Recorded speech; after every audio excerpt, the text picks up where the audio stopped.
Hello, popcorn junkies. Hello, popcorn junkies. How are you? Welcome to our channel. What if they already know it? Well, we're welcoming them all Welcome over back again. This is the Popcorn Junkies. And listen, look, guys, the movie industry is in a parlous state. Strikes everywhere, still dealing with post-pandemic blues, not many films. We've had the summer glut, Oppenheimer, Barbie. There aren't many films and there's no movie news, but we are getting occasional trailers landing. And this one, I think, is going to be particularly appealing to you. And it's a very specific reason I think it's going to be appealing, because the director's first film, or the film that the director made before this one, it wasn't her first film, you absolutely loved it. And it was Promising Young Woman with Carey, Mulligan. Oh God, yeah, I love that director. Yeah, this director's Emerald Fennell. Was it Emerald Fennell? Yeah, as in the sort of herb fennel.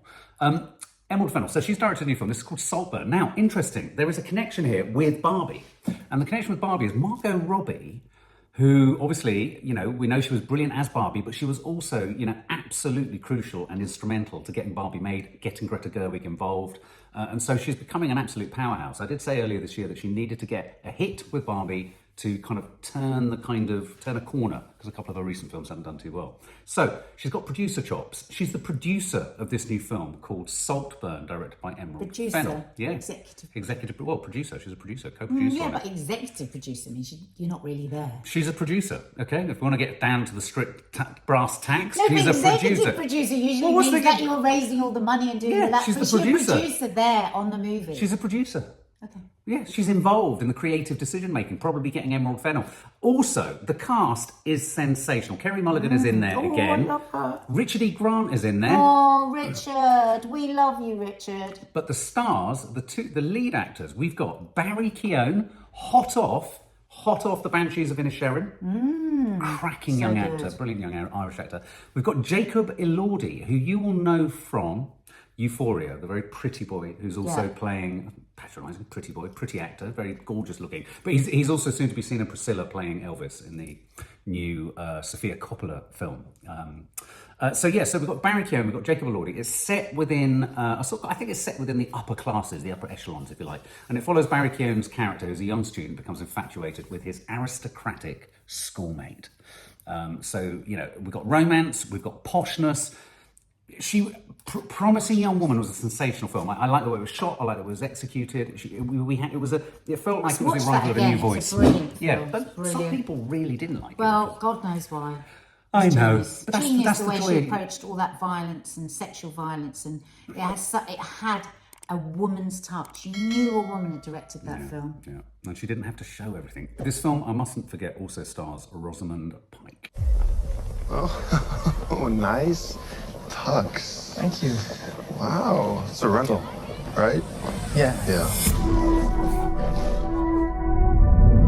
Wait! Where are we going, Felix? You think you'll go home?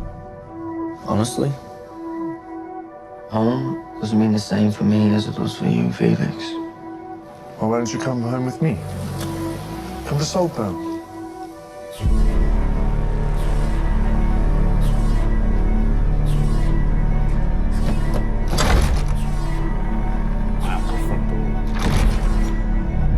I see why Felix likes you so much.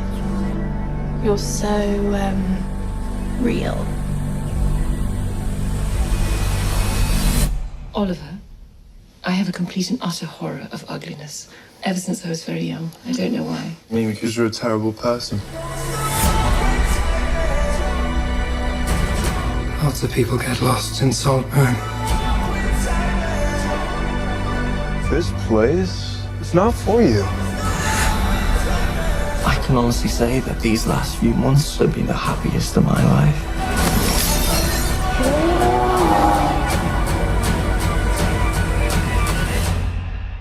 Anything else I should know about? No, just be yourself. They'll love you. It's relaxed, I promise.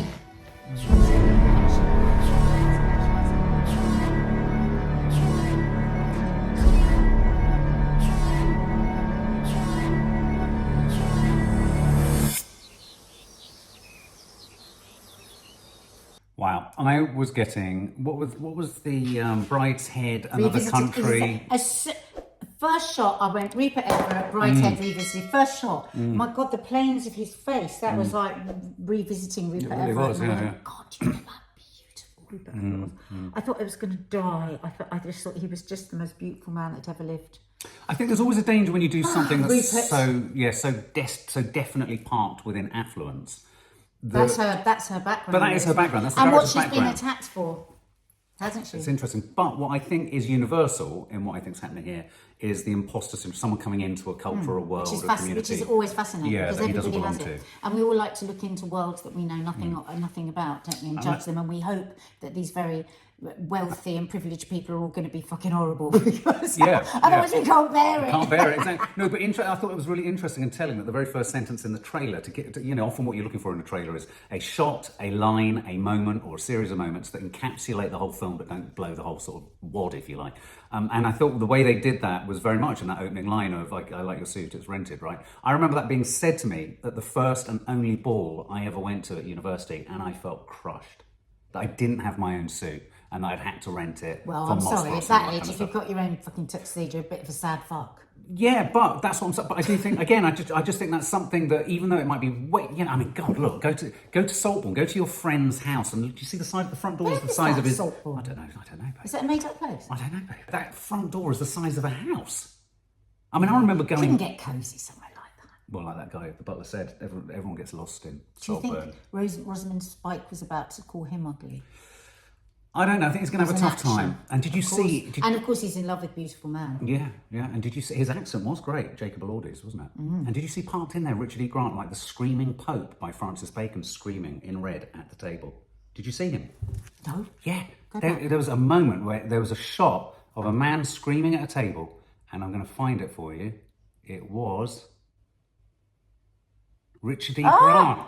Look at that. Was that one split second? It was this fast. I'll just show it to you once more.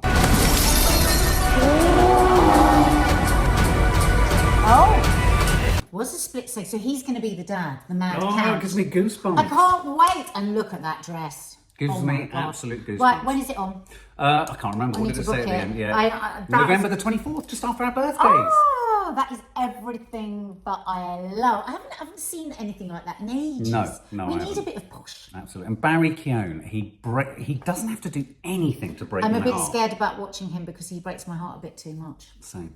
He does vulnerability. Like, Oh my I God. wonder if he's a right hard bastard in real life. Might be. Because often those kind of actors are.